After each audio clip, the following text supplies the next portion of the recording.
Blog Talk Radio. Good morning. This is your host, Llorraine Neithardt. You've reached Venus Unplugged.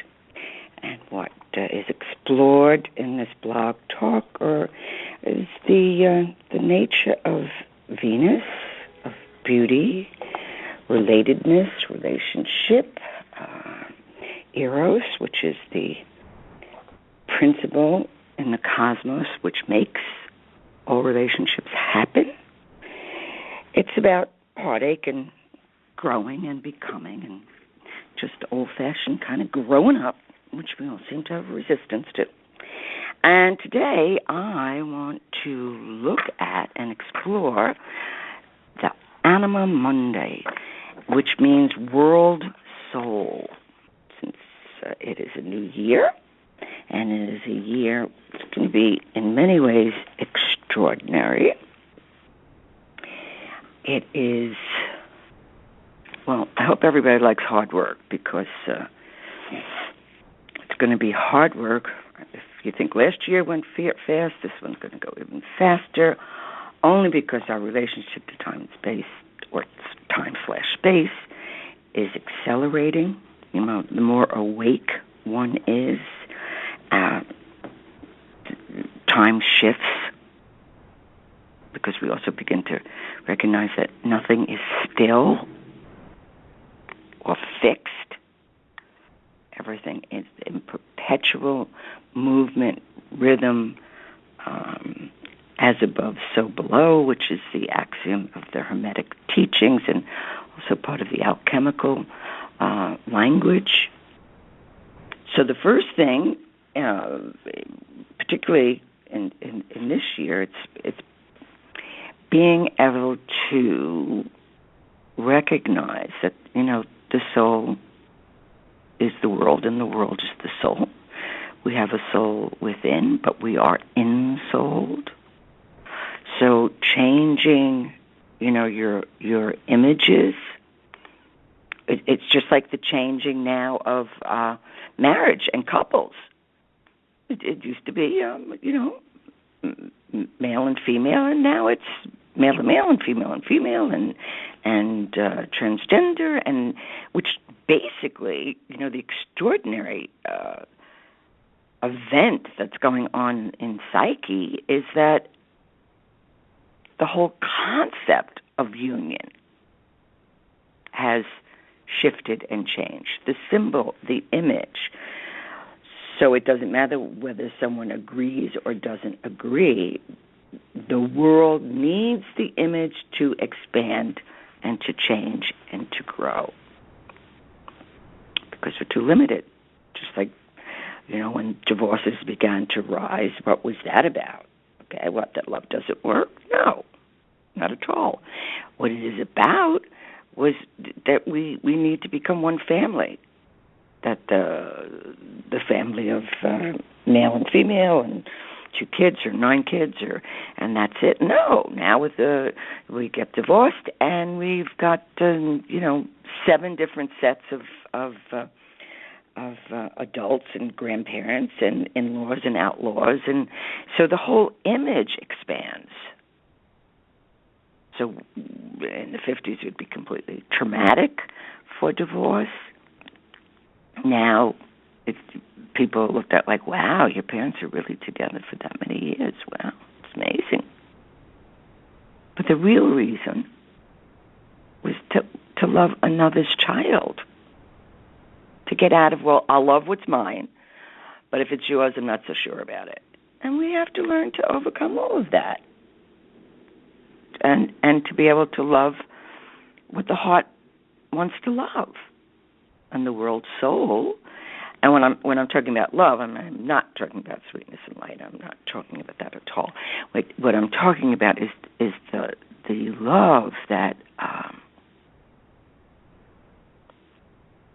if you could just do a little exercise when you have a chance, just find one cell in your body.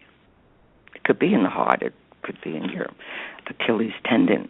It doesn't matter where the cell is. That is absolutely pure, and it is the kind of the leader, the love. It has nothing but pure love inside of it. If you can't imagine what love is, watch children at play. Watch animals tend to one another. Or, my obsession with YouTubes and watching kittens. I can watch cats. Actually, I could watch any animal just forever. Yesterday I watched a gigantic python give birth to 89 eggs. It was like, whoa, it's a whole new fucking meaning for Easter. Look at this stuff. But it was astounding. I didn't even know they gave birth to eggs. And this is what they do. So, discovering, and this is what this year is about. It is about, truth or dare, man.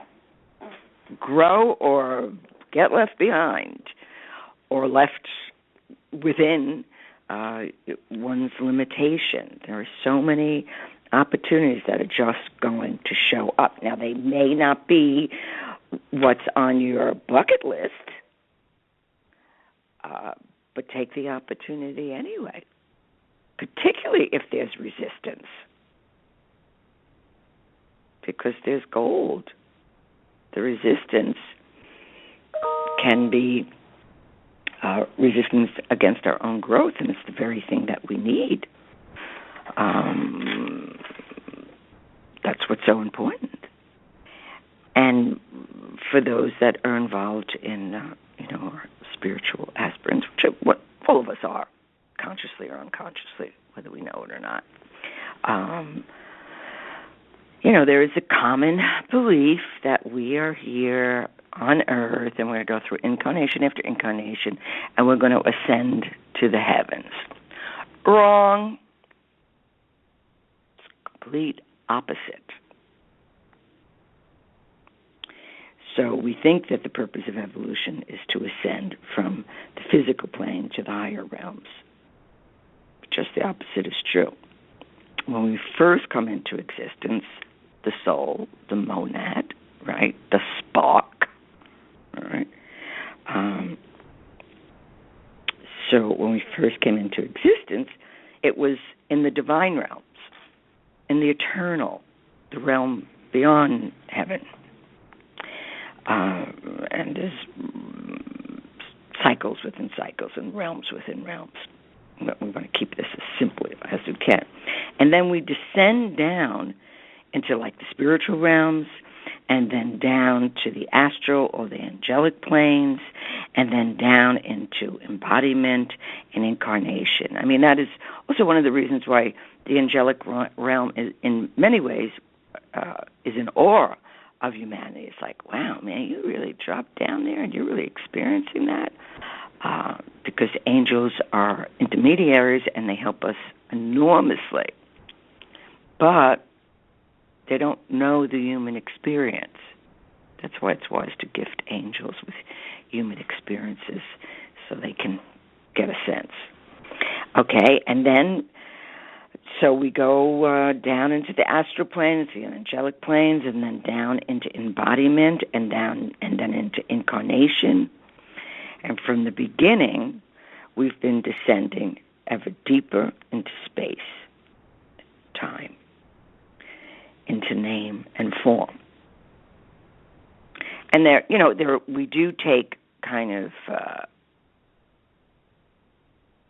karmic breaks, I suppose is one way to look at it, or work breaks, okay?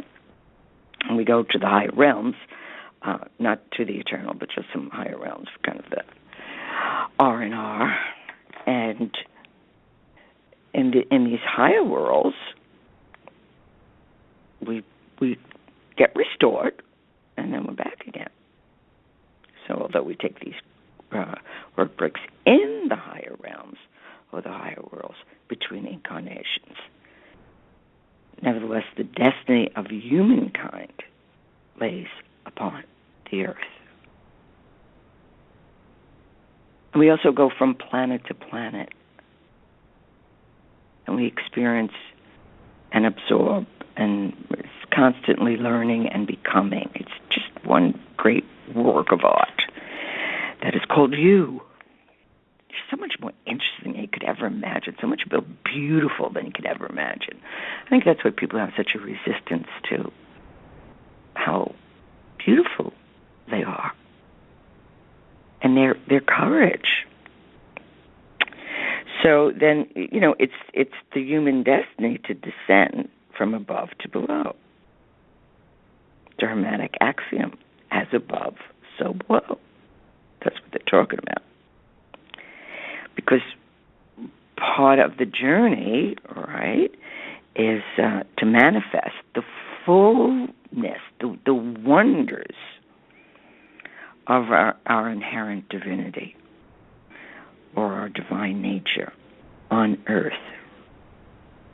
to bring heaven and beyond, actually, to earth. And, in alchemy, the statement is, by humanity shall the great work be completed. The great work is alchemy. So this is the great mystery, this great wonder of God made human. So that'll rattle your cage a little bit. But that's the kind of year we're going to have. It's a kind of rattling a cage year, all right, for the greater good. It's not rattling a cage because this personally wants to annoy you. So it's a year where we were being not even invited or asked. This is going to be dumped on us, whether we like it or not. This is a multiple choice. This is a much bigger cosmological cycle that must be served, with or without you. So we need to live by the qualities of the soul more than the power of the mind. So it's like the fire of spirit will be burning a lot of stuff away. It's called burning the dross,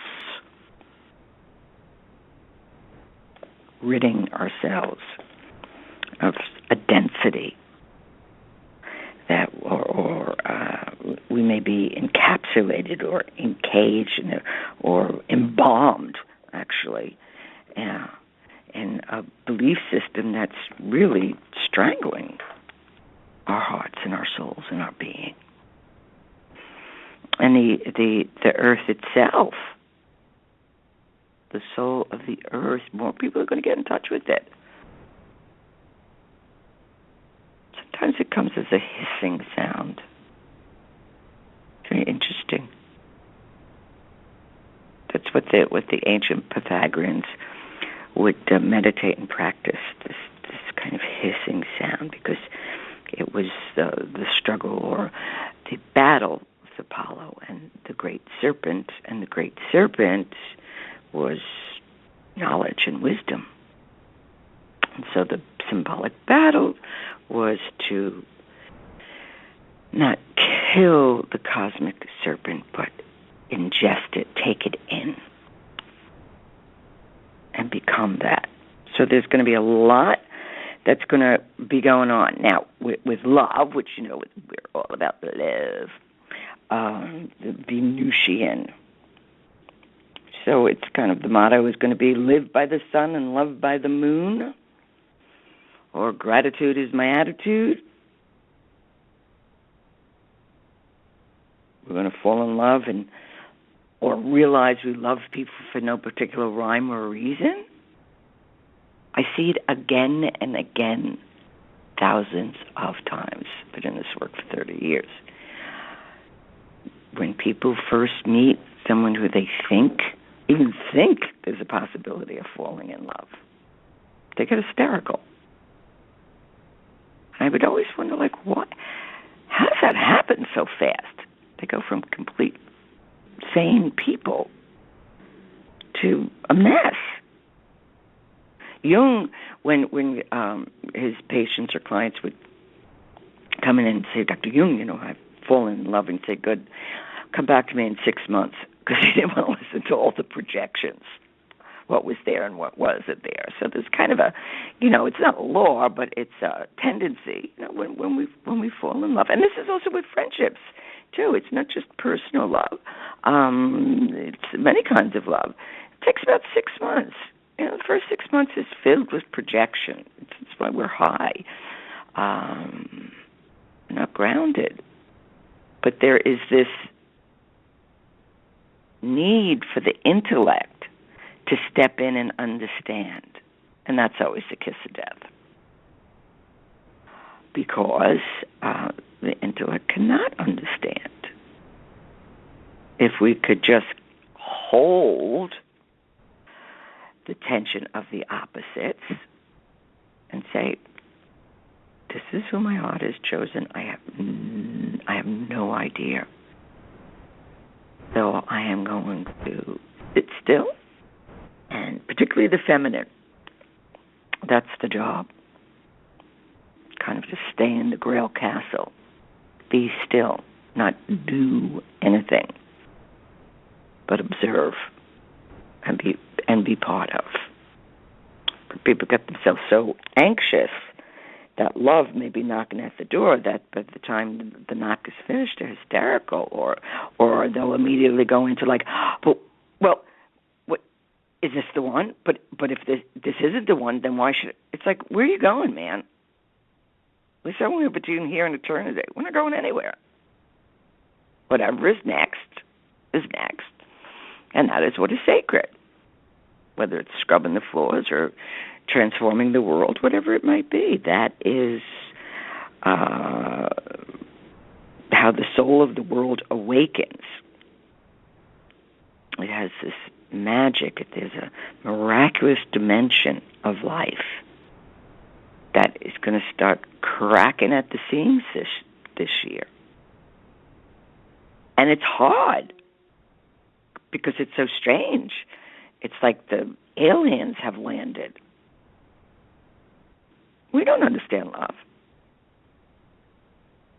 It's very hard to contain loving without all the yakety yak of what it is and what it isn't.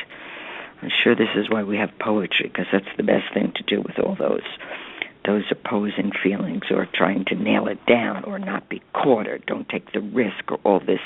What are you protecting yourself against? Growing? You need to explore. I mean, you don't sell the farm, but it's more, why has my anima or my animus chosen this person? What is it that I don't know about? See, that's also what dreams will do. Dreams will tell us what the ego doesn't know about itself. The self knows everything. So it will give us experiences, and that's all. We also have like the kind of like nodal dreams at different periods in our life, different stages in our life. We have different dream motifs instructing us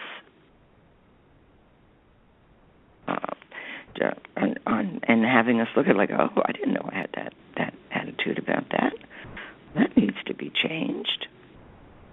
I didn't know I was afraid of beauty, or afraid to love, or afraid of one's own goldenness, goldest consciousness. So this year, it feels like it's rapid fire. The fire of transformation, not being fired at, although it can feel like that too. Because what is happening is there is a demand or a possibility or an awakening. We're in a cycle that can awaken the highest part of humanity.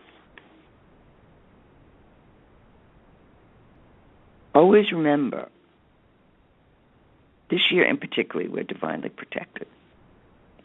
I mean, we're always divinely protected, but there's even like double duty this year, because when a year or a cycle like this comes in, and people begin to realize, great or small, doesn't matter what the realization is, what is going on in their life, or what opportunities they want to take or create or give others. Not just your own opportunities, give other people an opportunity. You're tired of cleaning your house. Give somebody an opportunity to be a housekeeper, even if it's once a month. Take the thing that aggravates you or you don't want to do, or the drudgery, and say, okay, maybe somebody else really enjoys doing this, or this is really what their gift in life is. Because there is a gift to everything. There's a gift to cleaning. It's not something inferior. Sacred. Home is your temple. So there is going to be this sense of the world soul that's going to start moving into local areas. It's going to move from the central world of manifestation into the individual world. So the world is going, this could be wide circles and the possibility of great achievements. Now, when there's a possibility of great achievements, envy really rears its head, because it's envy's job to stop goodness. It's nothing personal. It's just doing its job. Well, that sounds like a really good idea. Whack. Somebody, has something to say, or an inner figure comes up and says, you can't do that. You're not allowed to do that, or whatever it says. So those are the things that are going to be a lot of internal wrestling with one's angels and saying, no, I don't have to have it all. I need, and I will manifest, and I will be part of. You know how many opportunities we walk by a day because we're not looking for it. So we don't know that we're looking for it, so we walk right by it. Give yourself a challenge. Just say, I'm going to, find somebody who's wearing a pink bow tie.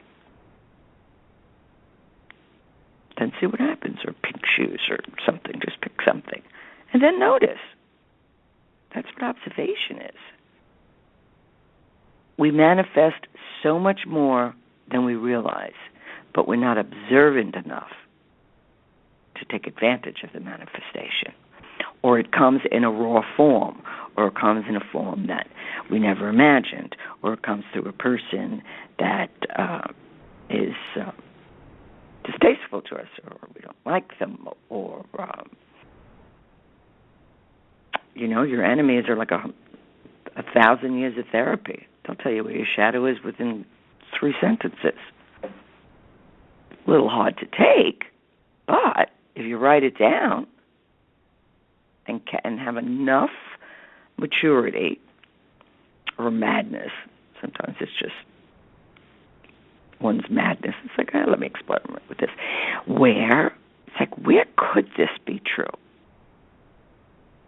Is there any even little itsy-bitsy little crumb where this could be true?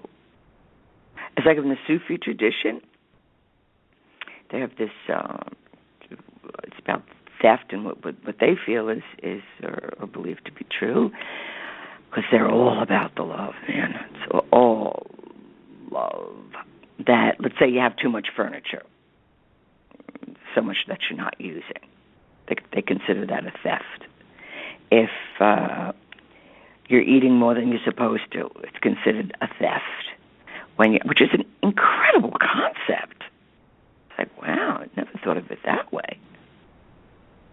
Because and even in achievements, you could be overachiever, but it's a theft from rest, or it's a theft from if we're doing too much extroversion. It's a theft from introversion, or vice versa. We just want to stay alone in our cave and not participate in the culture. Even the word culture is such an interesting word. The culture is like a culture. It's like what we make yogurt out of. It's bacteria that kind of grows. There's these invisible sources that make things grow, that make our life grow. There's an interesting dance to do. what would it be like to become cultured? That doesn't mean you know every museum, although that's fun too. But what are you adding to the culture? What makes you proud? Or what makes you ashamed? And then in being ashamed, we need to be the diplomats for our family, our world, our nation, our loved ones, ourselves. So, although hurtful experiences may bring loss and sorrow and disappointment, within it and behind it and through it, there is this great love. And it's the soul is turned from personal to impersonal. So that's a lot of what is going to be the fundamental shift in this year. So the need or the desire just for oneself isn't going to be enough. I mean, unless you're got some serious spiritual narcissism, then you're just going to do the same old stuff you always do. And that's the other thing. People are going to begin to recognize that spiritual narcissism. It's like, wow. And the subtlety of it. You know, I know what your karma is. Nobody knows what anybody's karma is. And that it's also a time where the possibility we could make a fortune, we could just as easily lose it.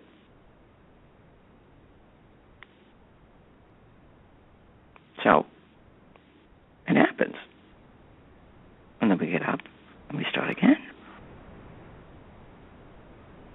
So this cycle or this world soul, it's blessed with an ability to restore. So this year we can restore our positions in life. We can redeem ourselves from failure. We can reestablish successes. We can influence races and nations,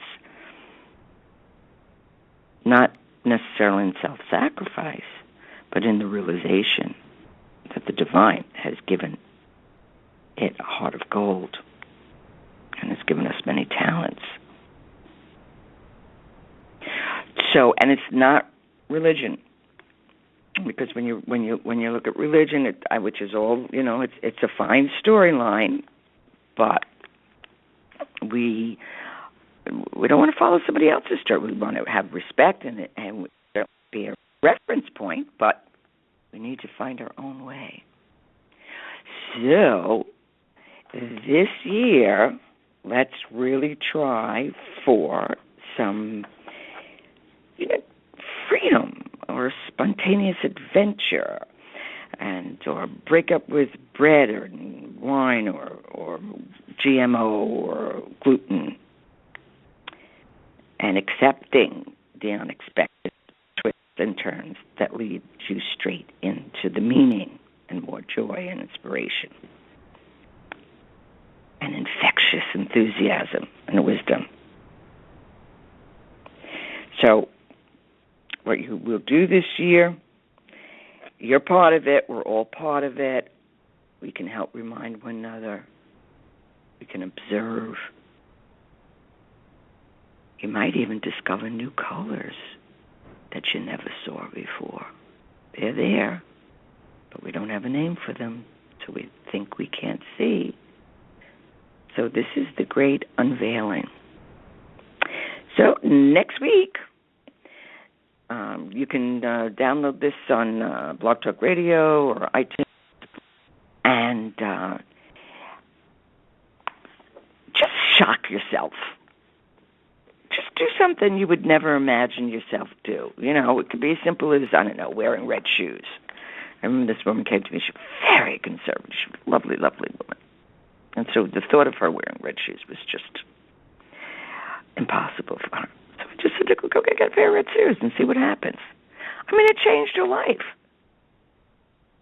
She was so excited that somebody gave her permission because she was that conservative and that much of a good girl. So, like Oscar Wilde, what did he say? I like a man with a future and a woman with a past. Well, let's go for it. Okay, next week. Bye-bye.